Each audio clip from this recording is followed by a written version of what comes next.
Muito bom dia a todos. Muito obrigada, Luísa. É um prazer enorme estar aqui, embora isto me coloque uma dificuldade que é estar a falar para especialistas, não é? E, portanto, muito daquilo que eu vou dizer eu acho que são coisas que todos vocês já sabem e que se calhar é quase extemporâneo, mas enfim, ficam aqui algumas notas que me preocupam quando estou a trabalhar. E também devo dizer que a minha formação é de historiadora com variante em História da Arte, portanto, para mim a história está sempre muito presente e isso é extremamente importante do ponto de vista em que tudo aquilo que eu faço tem efetivamente essa questão fundamental de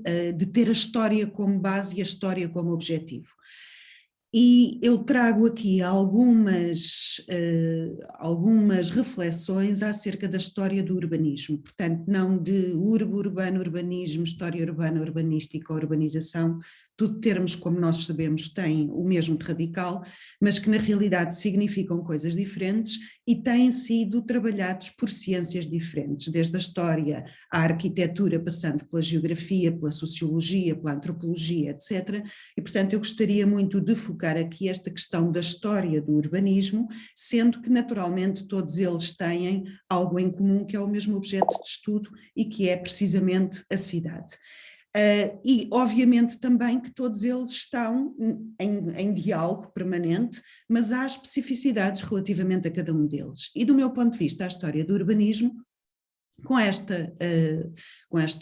designação muito simples de desígnio, instalação, desenvolvimento e transformação de um assentamento urbano. E isto é importante do ponto de vista de termos a noção de que nós vamos ver materializado no terreno tudo o que é uma história riquíssima, com vertentes e abordagens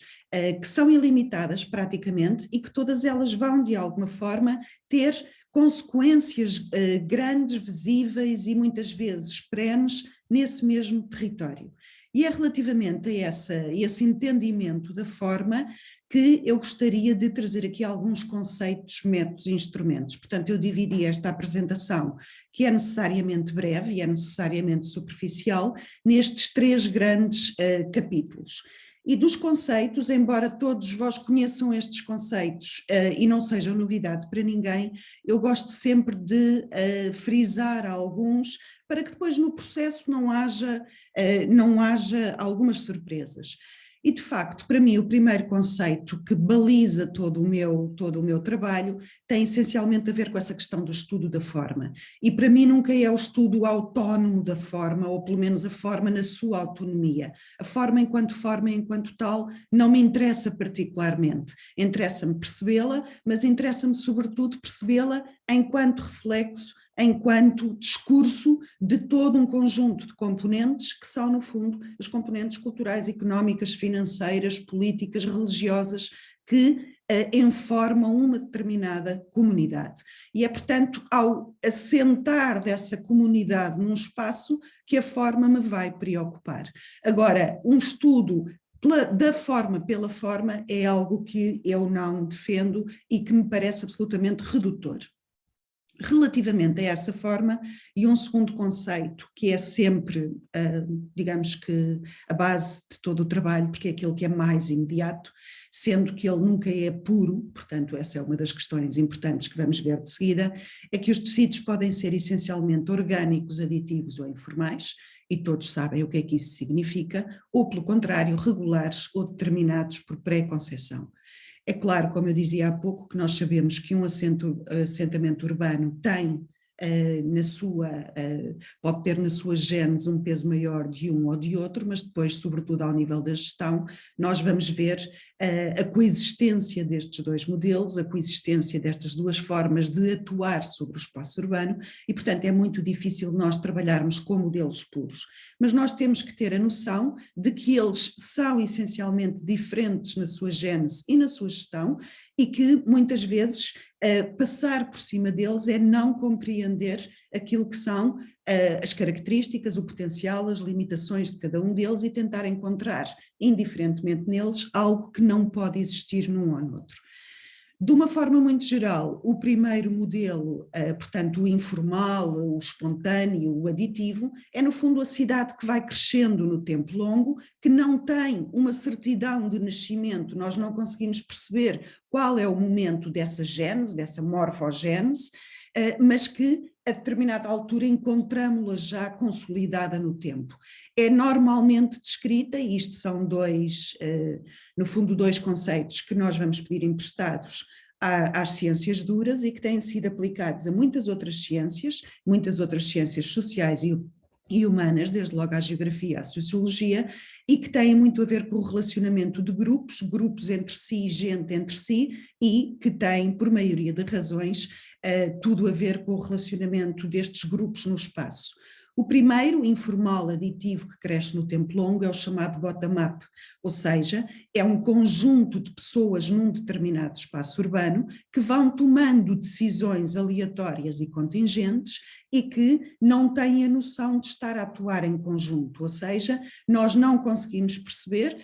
e eu costumo dar aos meus alunos o exemplo de que todos nós transformamos as nossas casas frequentemente no dia-a-dia, a cidade é um organismo em plena transformação, às vezes uma coisa tão simples quanto pintar uma parede é transformar a cidade. E é este tipo de ações que são múltiplas, que são fruto de uma vontade individual e que são absolutamente coletivas e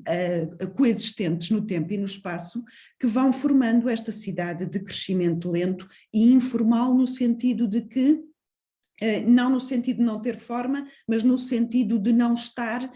de não ter um plano formal, algo que é apresentado a toda a população. O que é que isto significa? Que à medida que a cidade vai crescendo, eu não consigo perceber qual vai ser a sua forma daqui a 10, 15, 20 anos, precisamente porque ela depende da vontade múltipla de várias pessoas.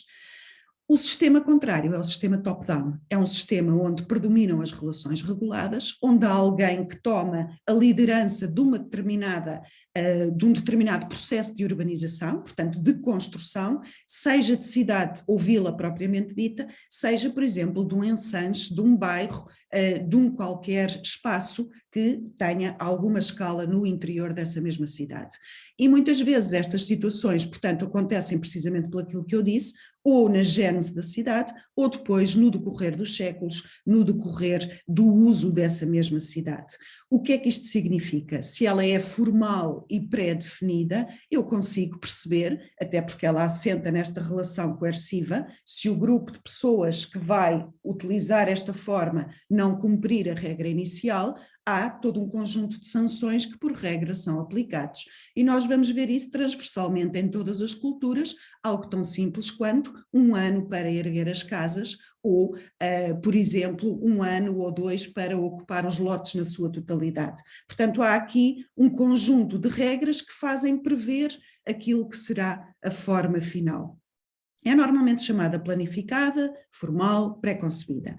Associada a estes dois conceitos, eu gostaria de recordar que eles não podem, de forma alguma, do ponto de vista conceptual, ser associados a juízos de valor, seja na qualidade estética da forma, seja na vivência e na qualidade dessa mesma vivência. Portanto, isso está absolutamente fora de questão, ambas são formas possíveis, como disse, ambas coexistem lado a lado, já vamos ver alguns casos em que uma rua separa estas duas regras numa mesma cidade e, portanto, não vamos optar por esse tipo de ilações. Estou a mostrar-vos aqui, houve aqui um lápis, estas letras estavam a preto, portanto aqui temos a planta de Lisboa, de 1650, de João Nunes Tinoco, e aqui nós temos claramente o que é um tecido informal, aditivo, espontâneo, orgânico no sentido de órgão que se vai desenvolvendo e que obviamente tem a ver com a topografia, com o seguir das curvas de nível, com a forma de crescimento, e aqui nós vamos encontrar naturalmente nesta transformação de Lisboa tecidos regulados ou determinados por pré-conceição. Como vos dizia há pouco, numa só cidade, em cronologias completamente distintas, desde o bairro Alto à Baixa Pombalina, nós temos situações top-down ao lado de muitas outras situações de bottom-up. Portanto, esta é uma das primeiras impressões que nós temos que retirar acerca da cidade, porque elas nos revelam o quê? Tempos, desígnios, práticas distintas. E é precisamente a partir do que está por trás desta forma que nós podemos ir, no fundo, seguir o trilho daquilo que é a história em toda a sua densidade e toda a sua riqueza. Uma terceira ideia fundamental é que nós não podemos, como a historiografia durante muito tempo defendeu, e ainda hoje ao nível do público em geral, e eu penso que o nosso projeto terá também sempre que ter em conta essa vertente fundamental da comunicação com o público, esta ideia de que a cidade clássica era ortogonal, regular, pré-definida, a cidade moderna é ortogonal, regular e pré-definida, e que depois há ali uns buracos escuros, uns tempos intermédios, como o Islão, como a Idade Média, quando hoje claramente está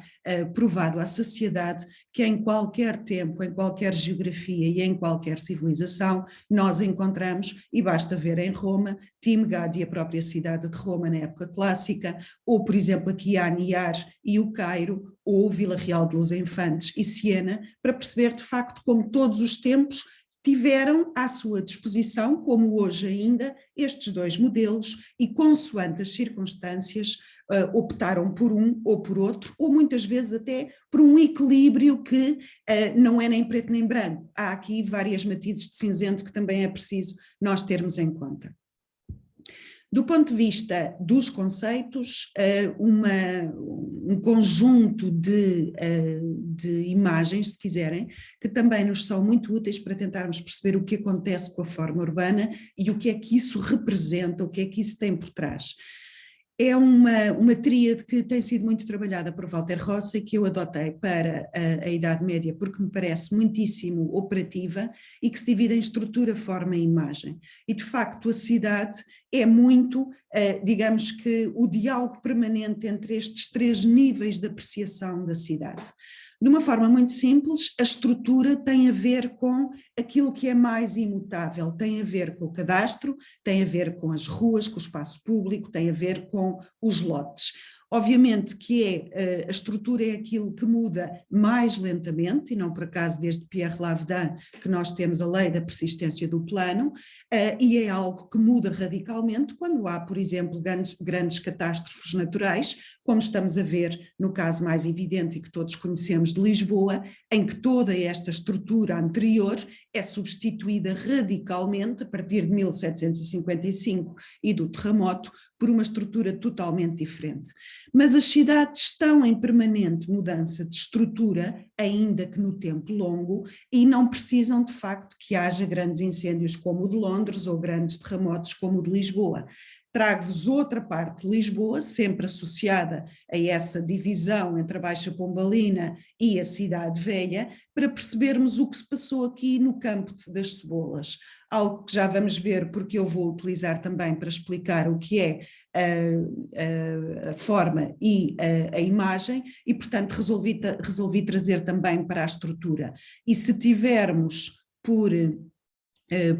ponto fixo aqui a alfândega, que vem ainda neste edifício, nós percebemos que todo este conjunto de quarteirões e de ruas foram profundamente transformados até ao dia de hoje. Não alterou brutalmente a imagem da cidade, mas altera claramente aquilo que era a estrutura urbana desta região específica da cidade de Lisboa. Se mudarmos da estrutura, ou seja, do cadastro, das ruas e dos lotes para a forma, nós falamos essencialmente do edificado, ou seja, daquilo que é levantado sobre esse mesmo cadastro. E falamos, por exemplo, da forma, falamos do skyline, falamos da cércia, falamos do número de pisos, da volumetria, etc. Trago-vos um exemplo que, aliás, já não é o original, como sabem, a Casa dos Bicos era de 4 pisos, mas a Casa dos Bicos, a partir do terremoto, resta isto que vem aqui, e nós percebemos que a forma desta zona, deste quarteirão da cidade de Lisboa, foi alterado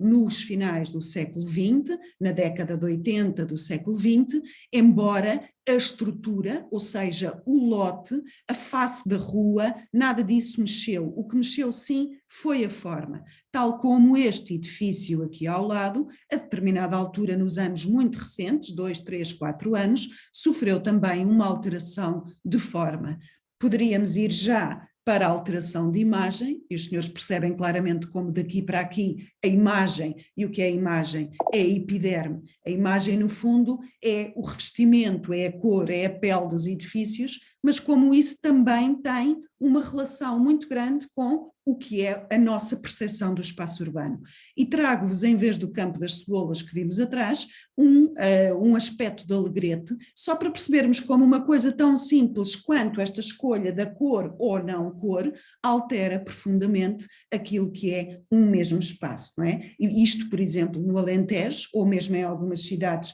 como por exemplo Óbidos, transforma radicalmente quando aplicado a toda a vila, transforma radicalmente aquilo que é a nossa percepção. A imagem é o que muda praticamente todos os dias. É uma obra que vem recuperar um determinado edifício e que claramente nos traz uma outra faceta, ou é, por exemplo, a característica da própria rua. Reparem aqui em Castelo de Vide, a rua da antiga Casa da Câmara, como aqui era absolutamente despida, e não estamos a falar do bom estado ou do mau estado das casas, estamos a falar numa alteração daquilo que é, no fundo, o caráter da rua. Aqui turistificada, aqui com toda uma componente que também é muito comum nos dias de hoje e que vem alterar também profundamente isso mesmo. Se continuarmos nos conceitos, eu gostaria de introduzir aqui 3 formas que nós temos, ainda que elas se cruzem entre si, mas 3 formas que nós podemos definir como é que a cidade cresce, como é que a cidade se transforma e como é que a cidade se desenvolve. Palimpsesto, estratigrafia e hipertexto. A maior parte delas tem sido trabalhada por vários autores, eu utilizo-as em conjunto porque acho que são muito operativas. Como há pouco falava com a Adelaide, em vez de utilizar apenas um instrumento ou uma ferramenta, eu sou da opinião, como dizia Lucien Febvre, que à procura daquilo que o homem faz, nada como um perdigueiro e onde cheira carne humana vai atrás. E portanto, se eu puder utilizar 3 diferentes formas de operar sobre o espaço urbano, eu acho que elas acabam sempre por se colmatar umas às outras. Palimpsesto, se quisermos começar por ela, todos nós sabemos o que é um palimpsesto, é raspar um documento para escrever de novo, muitas vezes deixando à transparência alguns vestígios. Posso mostrar-vos, por exemplo, e aqui podemos relacionar com o nível da estrutura que vimos atrás, a Alta de Coimbra antes de 1940 e a Alta de Coimbra na atualidade, depois da construção da cidade universitária. E de facto, aqui houve literalmente, como diz a definição do palimpsesto no dicionário, um raspar, não diria lavar com pedra-pomos, por forma a poder escrever-se de novo. Portanto, literalmente, todo o espaço urbano foi raspado para que haja uma nova escrita sobre esse território. Este, obviamente, que ao alterar a estrutura é aquele que é mais impactante no território e que muitas vezes nos faz perder completamente a memória de um espaço e obriga-nos a ir à procura de outro tipo de fontes que possam colmatar esses hiatos. Estratigrafia, todos nós sabemos também que a cidade cresce por estratos, a cidade e muitas vezes as cidades ficaram subterradas e nós temos vários exemplos. Vamos buscar obviamente esta questão do método estratigráfico à arqueologia, encontramos-lo inclusivamente nas superfícies parietais da cidade, o que é também uma questão muito interessante, as questões da cor, e já percebemos como a imagem e a epiderme podem mudar a percepção da cidade, mas mais simples do que isso é esta questão que cada vez mais é explorada até do ponto de vista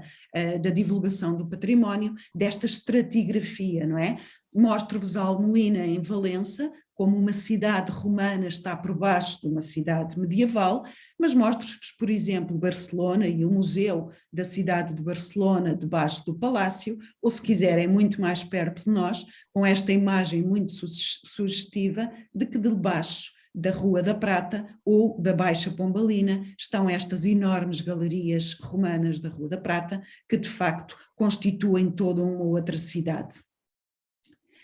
Acumulamos a este palimpsesto e a esta estratigrafia a questão do hipertexto. E a questão do hipertexto parece-me talvez a mais interessante de todas, ela foi muito trabalhada por Corbós,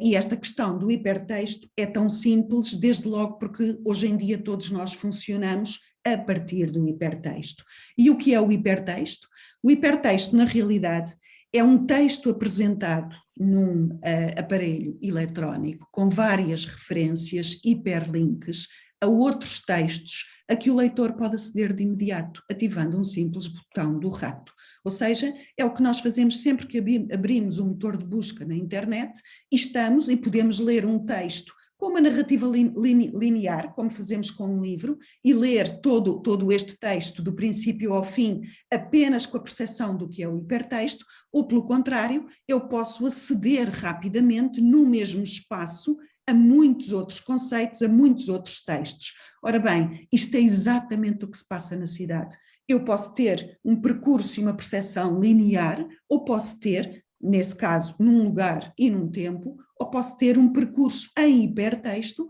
um lugar, múltiplos tempos. O que é que eu quero dizer com isto? Bobadela, março de 2022, alguém que vá à missa ou que vá à junta de freguesia percorre este espaço numa narrativa linear, alguém que esteja interessado neste hipertexto e de repente, nesta abertura de portas para outros universos, outras cronologias, outros tempos, outras culturas, basta ler todos esses elementos que se aglomeram no espaço urbano. Temos imensos, normalmente todos os nossos centros históricos, e por isso também é que os centros históricos são tão interessantes, é que nós temos de Roma à Idade Média, passando por século XIX, pelo século XVIII, pelo século XVI, tudo se acumula no espaço e, de acordo com a nossa formação, de acordo com aquilo que a própria cidade nos oferece em termos de decifração, de descodificação do espaço urbano, nós podemos navegar de várias formas. E isso é algo que nós temos que ter em atenção quando trabalhamos cidade. Se dos conceitos, e são conceitos mínimos, mas que me parece que temos que estar sempre atentos a eles, passarmos aos métodos, nós temos obviamente um problema de escala quando lidamos com a cidade. Ao contrário de qualquer outro objeto, e aí eu chamo a minha formação em História da Arte, estudar um quadro, estudar um objeto de orivesaria sacra dentro de uma vitrine no museu, é algo que eu abarco com um só olhar, muitas vezes até apenas com uma mão eu consigo ver todas as facetas desse mesmo objeto. A cidade é completamente diferente. Eu não posso fazer isto com a cidade, pelo contrário, é a cidade que me abarca a mim. E, portanto, isso significa que eu tenho sempre visões parciais dessa mesma cidade. Era ideal se eu pudesse, de facto, subir a um escadote muito alto e posso usar um drone, posso usar um avião, posso usar um aeroplano que me dê essas mesmas visões, mas elas nunca dependem exclusivamente de mim. E, portanto, o que é que isso significa? Que todos nós, em termos de metodologia, e nós, enquanto especialistas, estamos muito habituados a usar este tipo de ferramentas e instrumentos, mas a maior parte das pessoas não. E, portanto, aquilo que nós fazemos é representar a cidade, e fez-se desde muito cedo, através de gravuras, imagens, maquetes, toda uma quantidade enorme de fontes, no fundo, que nós temos que ter determinados métodos apurados para as poder ler, para as poder trabalhar, sobretudo quando as queremos conjugar entre si, articular entre si, pô-las a discursar entre si. E obviamente que desde a gravura do século XVI até àquilo que são os dispositivos que nós temos na atualidade, e estou a mostrar-vos o mais recente dispositivo do Museu da Cidade de Lisboa, com a velha maquete, mas agora com toda uma componente digital que vai colmatando e que vai acrescentando informação. A verdade é que nós temos que ter noção de que tudo isto, inclusivamente os materiais digitais que nós partilhamos com o público, são, como dizia a Adelaide há pouco, fabricados, têm uma intenção, têm muitas vezes uma ideologia, muitas vezes que inconsciente, fazem parte de uma determinada abordagem. Nós temos que ter a noção de que nunca somos isentos no olhar que temos para com o passado. E isso aconteceu desde sempre, acontece connosco, aconteceu com quem desenhou a cidade e que é para hoje, e que é hoje para nós uma fonte imprescindível. Esta questão das representações, das pinturas, dos debuxos, são no fundo o trazer de novo, o representar, o tornar presente algo que se viu e já não está à nossa frente e querer dá-lo a conhecer ao outro, e teve durante muito tempo este aspecto de descrição de um local, ou seja, uma característica de coreografia. Obviamente também que desde muito cedo se fez esta ressalva de que tirar do natural, ou seja, estar à vista, tirar ao vivo, vere figuri, etc., significava de alguma forma, ou tinha implícita essa questão da verosimilhança. Quem viu, quem presenciou uma determinada vista urbana teria maior capacidade de a representar com veracidade, com rigor, com objetividade. Ora, nós sabemos que também nunca foi assim, sabemos que dependendo da intenção, da função e dos contextos, e quando falo em contexto, falo, por exemplo, no tempo de copiar a cidade, falo nas técnicas disponíveis à época para representar essa mesma cidade, e quando falo de intenção ou função, todos percebem mais facilmente se nós se conseguirmos descodificar qual foi o móvel da encomenda, qual foi o móvel do desígnio de desenhar, nós conseguimos perceber o que é que terá sido realçado e tudo o que terá ficado na sombra ou pelo menos num lugar secundário. E em termos de desenho, nós também temos sempre que ter a noção de que há várias perspectivas, várias abordagens diferentes. O desenho nunca é inócuo e ele pode ser essencialmente descritivo e utilitário, por exemplo, alguém que descreve para um grande senhor que precisa de informação para governar, ou pode ser essencialmente simbólico. E isso obviamente está ligado a dois outros conceitos, o da urbs e o da civitas, que têm também naturalmente a ver com a intenção de descrever mais a materialidade urbana, caso, por exemplo, da coreografia, ou pelo contrário, representar no fundo o espírito da cidade, os génios loci, os valores humanos dessa mesma cidade. Vamos ver rapidamente isso mesmo, tendo em atenção ainda um outro ponto. Quando nós dizemos que alguém que representa uma cidade, tirando-a pelo natural, como por exemplo Duarte de Armas afirma sistematicamente, nós pensamos que ele está a dar-nos o seu ponto de vista, o seu lugar de captação e aquilo que ele vê a partir dele. Ora, a maior parte das vezes isso não aconteceu assim. E de facto os pintores, os retratistas urbanos, utilizaram várias estratagemas em conjunto, várias vistas, vários pontos de captação possível, desde logo à cavaleira, horizontal, oblíqua, a voo de pássaro, precisamente para quê? Para tentar mostrar o mais possível.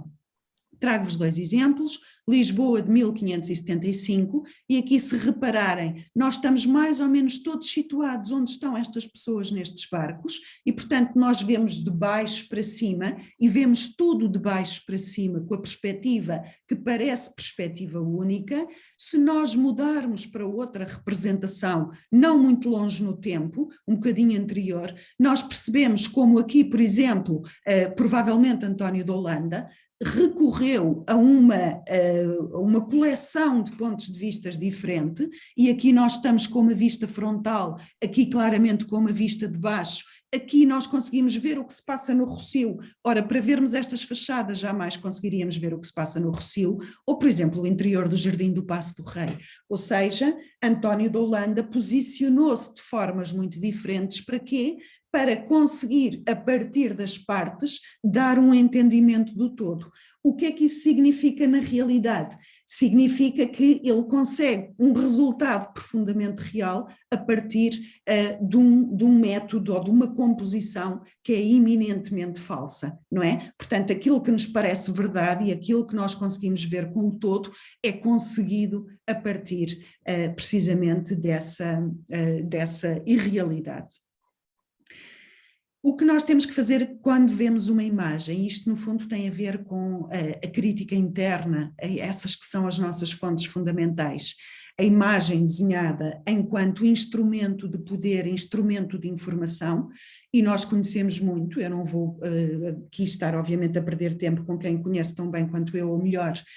o álbum de Duarte de Armas, mas nós percebemos claramente qual era o móvel de Dom Manuel nesse período de transição da neurobalística para a pirobalística e como ele precisava de perceber que castelos estavam ainda, ou tinham ainda eficácia defensiva na mesma fronteira. E, portanto, eu não me posso admirar que, sendo o móvel deste trabalho, para nós fundamental, sobretudo em questão de cidades de fronteira, o livro das fortalezas que são situadas no extremo de Portugal, que o seu móvel seja o da guerra e, portanto, não é de admirar que em cidades como Caminha eu não tenha, infelizmente, aquilo que eu hoje gostaria imenso de ter, que é o recheio, que é o tecido urbano, que são as ruas, que é o casario, que são os lotes. E eu só posso analisar Duarte de Armas à luz daquilo que foi a intenção. Eu não posso querer ver alguma identificação específica no casario quando ele usa o casario para construir grandes manchas construtivas, que obviamente são importantes do ponto de vista do ataque e da defesa, mas não era o que o monarca queria saber, como era a casa corrente em Portugal nos inícios do século XVI. De resto, é preciso também termos noção de que estes desenhos e estas imagens tiveram um uso transversal. Sem querer comparar de forma ligeira, mostro-vos apenas 3 grandes trabalhos praticamente da mesma altura, 1450, 1509 e 1518, onde outros governantes, alguns deles até familiares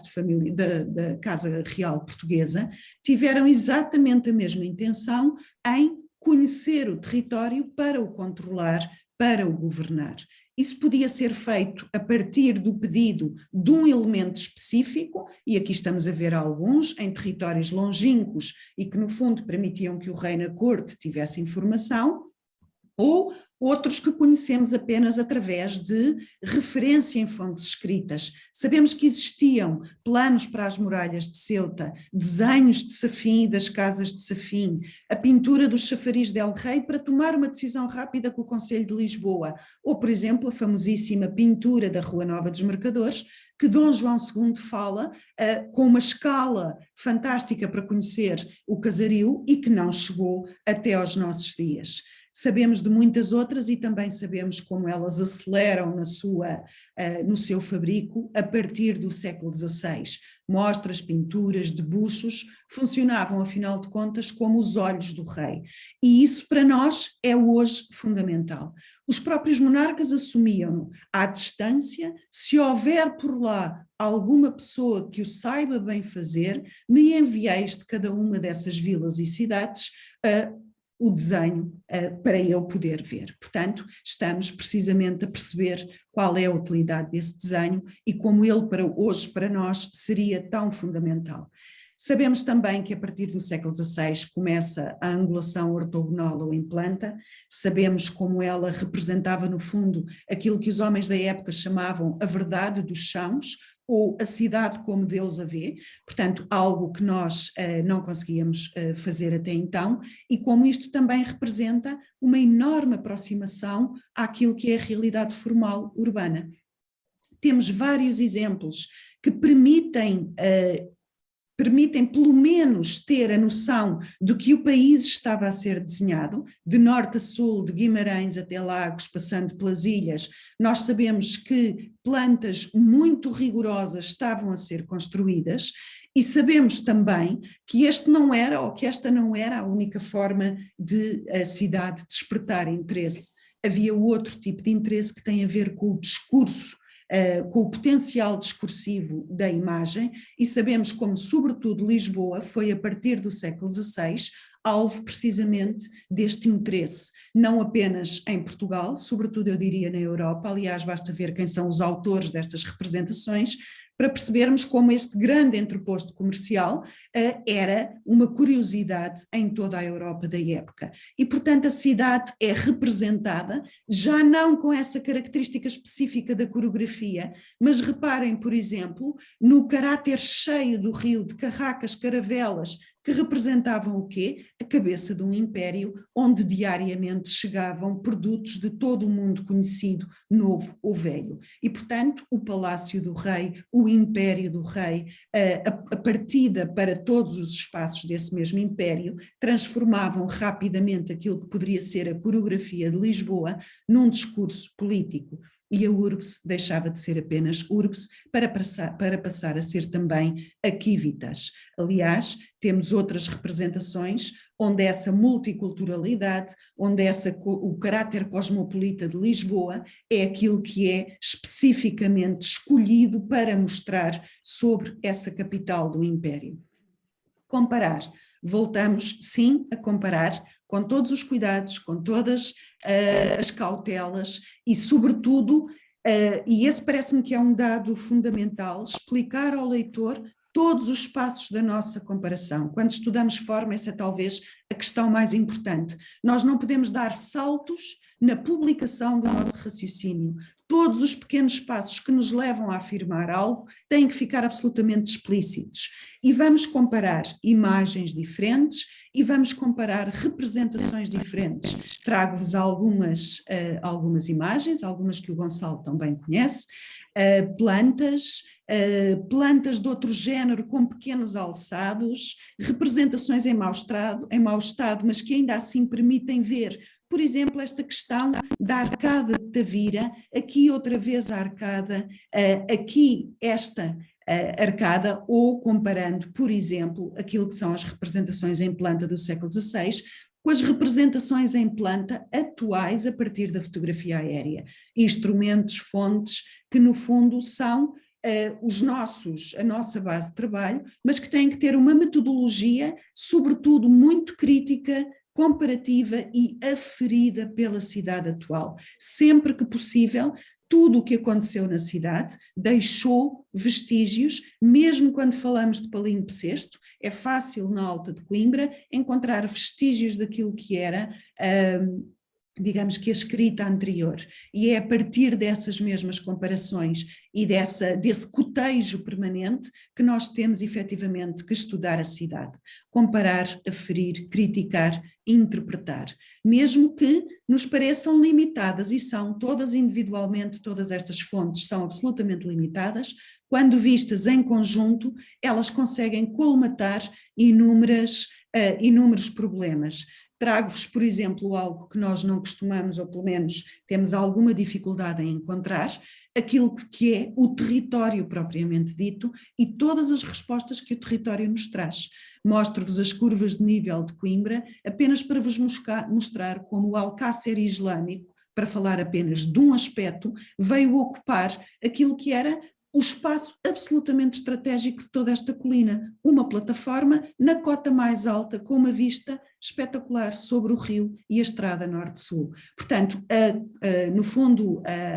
a topografia do local, minuciosamente desenhada, e aqui temos naturalmente que recorrer à geografia, traz-nos muitas vezes respostas para aquilo que nós não sabemos responder. E obviamente que a cidade atual que hoje temos formas tão fáceis de lhe aceder e que nos permite fazer a passagem agora para aquilo que são os instrumentos. E muito rapidamente, porque já não me resta muito tempo, falarmos apenas de alguns instrumentos. Uns são tão simples e estão tão ao nosso dispor que por vezes até nos esquecemos deles, mas também eles têm algumas especificidades associadas. O Google Earth que nos permite, a partir de um simples clique no nosso computador em casa, aceder a espaços longínquos e que qualquer investigador hoje, não substituindo a visita ao local e o conhecimento de trabalho de campo do nosso objeto de estudo, é algo absolutamente precioso. E é absolutamente precioso desde logo porque nos permite aquilo que as plantas permitem também, com algumas limitações. Não nos podemos esquecer, por exemplo, dos beirados e da largura das ruas. É muito comum ver pessoas a tirar larguras de ruas, esquecendo-se que os beirados vão muitas vezes limitar aquilo que é a nossa visão das vias de comunicação, mas percebermos, por exemplo, que é simples descobrir entidades morfológicas, unidades morfológicas. É claro que isto exige alguma experiência, trouxe-vos Castelo de Vido porque é muito, muito evidente, e nós percebemos claramente como o desenho, como a forma urbana de determinadas extensões da cidade representam momentos de crescimento diferente e como isto ficou absolutamente estabilizado e consolidado. Também não nos podemos esquecer que através do Google Earth e deste aumento de zoom ou afastamento da imagem, nós temos a percepção dos caminhos. É claro que aqui temos que ter a noção se os caminhos atuais que hoje vemos correspondem aos caminhos antigos. Quando isso acontece, muitas vezes nós temos o porquê de determinadas localizações no próprio terreno. Conseguimos perceber facilmente misturando, e reparem que o Google Earth hoje em dia permite o 3D, permite inclusivamente o Street View, permite uma aproximação absolutamente impressionante àquilo que é o objeto de estudo, e nós, quando observamos, por exemplo, esta vista, não percebemos exatamente porque é que este assentamento ou este foram primeiro ou ocorreram primeiro do que este. Simplesmente reparem, se eu orientar a minha vista, a minha abordagem no sentido dos pontos cardeais, eu percebo que um está virado a nascente e o outro está virado a poente. Portanto, esta questão da procura dos sítios altos, a questão da procura da melhor exposição solar, a questão da procura, por exemplo, da proximidade de cursos de água, tudo isso, ou por exemplo das escorrências de cursos de água, porque é que este bairro se organiza desta forma com as ruas principais paralelas neste sentido? Porque ele está numa encosta e a escorrência das águas foi algo absolutamente fundamental em qualquer assentamento urbano. Portanto, eu diria que aquilo que à partida nos parece simplesmente uma fotografia aérea, quando bem escavada, digamos assim, ela transmite-nos inúmeras informações preciosas. O segundo grande instrumento é o desenho. E o desenho remete-nos para uma questão fundamental que eu penso que neste projeto também está resolvido, que é a interdisciplinaridade. Obviamente que nós, historiadores, temos dificuldades com o desenho, temos que trabalhar intimamente com quem o saiba e possa fazer, sobretudo em CAD, portanto em computador, mas isto permite-nos criar hipóteses, aferir uma quantidade de ilações que podemos tirar acerca do território e sempre com base, obviamente, em todas as fontes que dispomos, e que trago aqui apenas o exemplo, Lisboa com o documento escrito de Eugênio dos Santos, onde ele descreve a cidade destruída pelo terremoto e que permitiu ver, por exemplo, o loteamento da Rua Nova del Rei, ou, por exemplo, para Setúbal, percebermos como, através do documento escrito da cidade atual, é possível reconstruir ou um simples edifício, ou muitas vezes trechos de cidade. Para Coimbra, por exemplo, 1532, o tombo da Câmara Municipal permite perceber que a Câmara tinha 44 casas demoradas nesta mesma Rua da Calçada e permite-nos perceber, a partir do encontro de um ponto fixo no território, que neste caso foi a Igreja de Santiago, como elas confrontavam umas com as outras e fazer, por exemplo, o mapa social desta mesma rua, mercadores, quase todos, mas também conseguir reconstruir aquilo que era a volumetria destas casas. E, curiosamente, casas de 5 e 6 pisos nessa Coimbra do século XVI. Como elas confrontavam com a muralha, como ela constituía a rua principal que cruzava essa mesma cidade. O que é que o desenho nos permite? Permite imensa coisa, permite apagar o que não nos interessa, por forma a tornar mais evidente aquilo que é o nosso objeto de estudo, a nossa cronologia num ponto específico, permite, por exemplo, a realidade aumentada, da sua forma mais simples, reconstruir a partir novamente de todas as fontes, e isso eu gostava que ficasse absolutamente ciente, este desenho só pode ser feito pelo recurso a uma pluralidade enorme de fontes, que têm que estar todas devidamente assinaladas, reconstituirmos a muralha naquilo que é o cadastro atual e, por exemplo, o Castelo de Coimbra, mas permite-nos também, por exemplo, em Montalvão, nessa realidade aumentada, conseguirmos perceber o que seriam os primeiros elementos do plano, o que seriam os primeiros elementos de um programa urbano, de uma pequena vila, na Idade Média. Fotografia antiga, cadastro atual, recuando no tempo, nós vamos identificando efetivamente, reparem sempre com o cadastro, isto é algo, eu chamo-lhes a atenção para o Atlas das Cidades Medievais Portuguesas, que ainda hoje é um instrumento fabuloso, mas onde, por exemplo, as curvas de nível não fizeram parte e, portanto, há ali toda uma limitação que hoje temos. O desenho que nos permite aferir lotes, aferir quarteirões, aferir os primeiros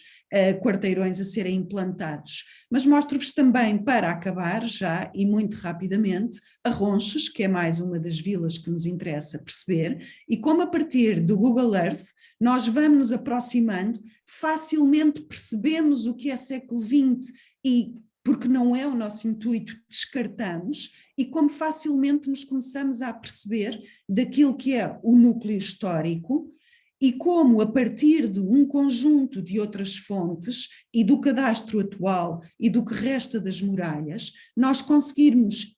inclusivamente recorrendo a fontes que parecem tão limitadas quanto este levantamento de Nicolau de Langres, conseguir perceber o castelo, e vamos ao Duarte de Armas, e o castelo tem muito mais pormenor, e nós conseguimos comparar o de Langres com o de Duarte de Armas, e quando voltamos à fotografia aérea, nós conseguimos perceber como isto, que pode passar despercebido à maior parte da população, a não ser esta torre, tem ainda aqui, reparem, elementos no interior do quarteirão que nos permitem espreitar para dentro desse mesmo quarteirão e ter uma primeira noção de onde é que devemos ir à procura. Portanto, é não só o que está visível, mas tudo o que está invisível. E depois perceber as tais unidades morfológicas. Uma primeira, mais simples, com a igreja e o castelo, um acesso ao extramuros e ao rio, mas depois, claramente, uma extensão de um grande bairro novo que nos traz, a partir desta noção de que uma ação top-down terá decorrido de alguma forma, a partir da leitura no trabalho de campo e a partir da fotografia aérea e do cadastro das medidas, e reparem, 42, 42, 96, 84, em termos urbanos são medidas muito próximas, como podemos anular a distorção daquilo que é passado ao terreno, como podemos ver aquilo que é o cadastro, e sucessivamente, convertendo para as medidas medievais, e aqui começam a fazer sentido, 400 palmos, e começar a perceber efetivamente os lotes, por exemplo, que podemos ver que têm uma medida parecida, que inclusivamente estão assinalados por portais em muitas situações, e utilizar apenas estes lotes para perceber o que terá sido a intenção inicial, sempre na legenda com reconstituição hipotética e sempre, sobretudo, mostrando todas estas fases para que o leitor não tenha a noção de que da fotografia aérea se passou para este desenho e não perceba qual o raciocínio, a cidade atual, o casario atual e aquilo que seria este bairro de Arronches. Casa, rua, casa, quintal, quintal nas traseiras. E, sobretudo, se repararem, 15, 60, 30. As medidas são proporcionais. E, portanto, tudo isto revela, efetivamente, esse desígnio construtivo de um líder, de um agente no terreno, quem sabe um povoador del Rei, que, no fundo, junta uma determinada população e constrói um determinado espaço urbano. Nisa, não vou perder mais tempo, até porque já acabei aquilo que me tinham dado, mas apenas para vos mostrar como é muito evidente na cidade atual ainda, e sobretudo quando nós recorremos ao desenho para analisar minuciosamente essas questões, em Nisa a quantidade de lotes ainda com 15 palmos de largura não é de forma alguma aleatória, e ela permite-nos perceber que esta seria a intenção, tal como nos permite perceber o quintal atrás, tal como ainda hoje conseguimos ver nestas mesmas casas. Não muito diferente da única planta que conhecemos para a Europa medieval, reparem no caráter, na equidade dos lotes, não é? Na igreja, no palácio, mas sobretudo nestas ruas retilíneas como Nisa, Tomar, ou muitas outras vilas de fundação portuguesas. O caminho, a evolução, o crescimento, tudo isto naturalmente permite-nos desmontar ou remontar a cidade. Muitas vezes de forma minuciosa, perceber como uma simples hipótese, isto é o que está hoje em Chaves, esta é a minha hipótese de trabalho, e como a partir da leitura da igreja, do original românico, ou da leitura da destruição de lotes e da existência anterior da Casa da Câmara ocupando este mesmo espaço, eu consigo hipoteticamente, a partir de uma hipótese, apresentar esta ideia de que Chaves teria 4 ou 5 quarteirões contíguos, com o castelo e a igreja à margem, como tudo parece fazer parecer na própria Idade Média portuguesa. Era isto que tinha para vos mostrar, tudo isto idealmente em SIG, portanto é talvez o melhor arquivo que nós podemos ter, é a partir do sistema de informação geográfica, conjugar toda esta informação variadíssima, mas ficam apenas quase como aperitivo algumas das questões que se nos colocam quando estudamos a forma urbana para fazer história do urbanismo. Muito obrigada.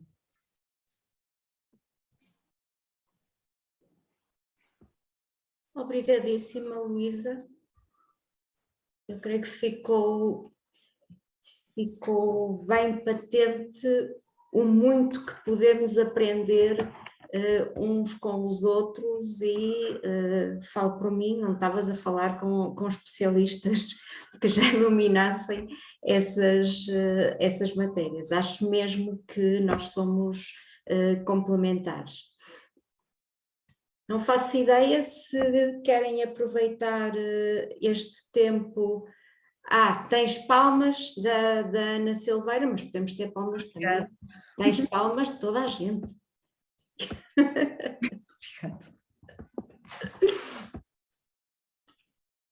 Não sei se querem conversar um pouco agora sobre as comunicações da manhã, ou se preferem juntar,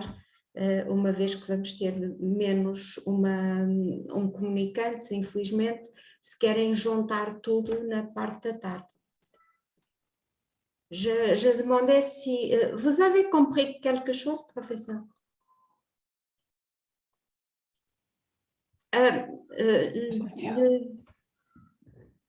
On ne peut pas vous entendre parce que...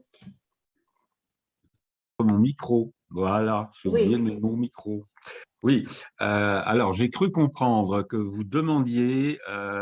si on faisait la discussion pour les 3 communications de ce matin, maintenant ou plus tard, c'est ça? Oui, mais je parlais des 2 communications portugais. Si vous avez suivi... Non, mes capacités à entendre le portugais ne sont pas si importantes. Par contre, ce qui était écrit, oui, ça, oui, j'ai compris, oui. Oui. Ça, maintenant, je comprends le portugais écrit, mais pas encore le portugais oral. C'est dommage. Mas querem fazer discussão agora? O Gonçalo quer falar. Já está há várias horas há várias horas calado e, portanto, ele quer falar. Não, era só mais para sugerir agora um momento de debate, até porque algumas pessoas podem, por algum imprevisto, não poder estar na parte da tarde, e assim poderia-se fazer algumas questões. Ou... Acho que as 3 posições foram muito elucidativas da perspectiva comparada que o projeto pretende e também das diferentes metodologias que podem ser empregues e dos diferentes discursos que se podem produzir. E acho que até mesmo a forma como foram todas preparadas vai reverter muito bem para o MOOC que se pretende criar, e nesse sentido acho que é uma mais-valia, e acho que está a permitir aquilo que nós queríamos, sobretudo, de debater as diferentes metodologias que podemos utilizar, até para depois o próximo workshop, que será mais vocacionado para as fontes e ainda com um caráter mais comparativo, onde se pretende confrontar a documentação que existe para cada uma das regiões e, sobretudo, as principais tipologias documentais que nós depois pretendemos utilizar e que são mais significativas para o estudo destas problemáticas. Talvez eu calar-me agora, deixaria mais espaço para questões, até mesmo dos nossos bolseiros do projeto, se algum quer intervir e fazer alguma questão.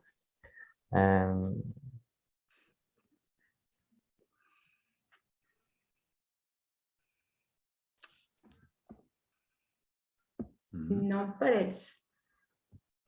Pode intervir o Gonçalo, que é o costume.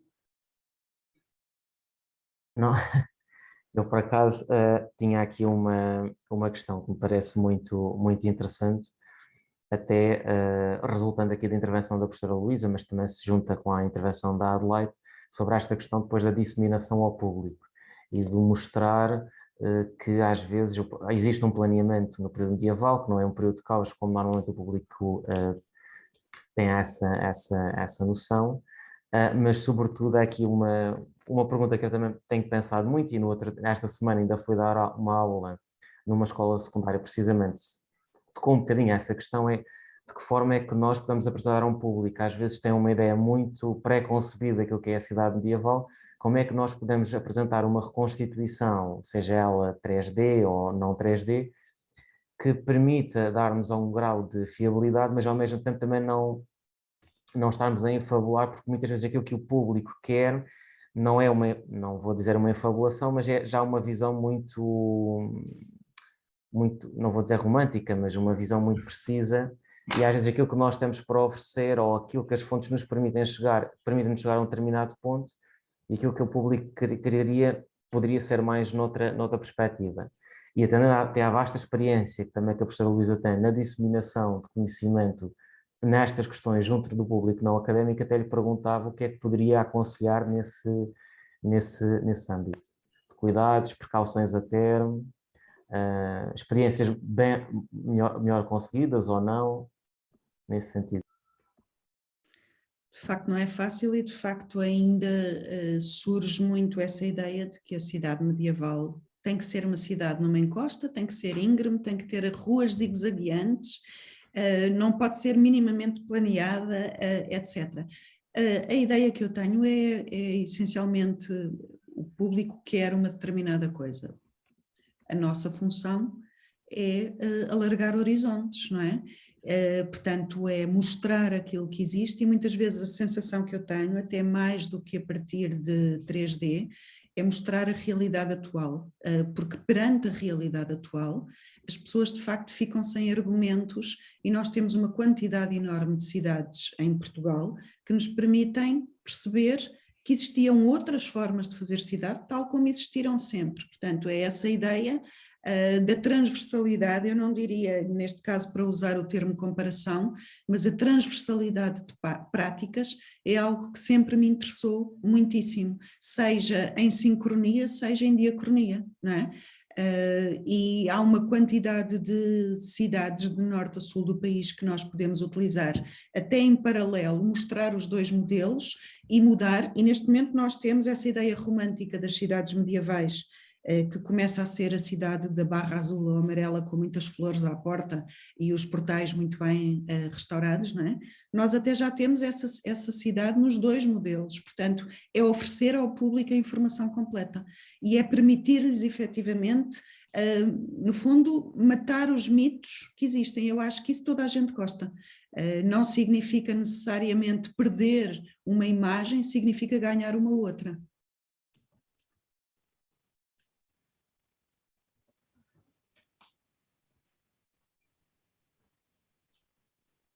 Obrigado, professora.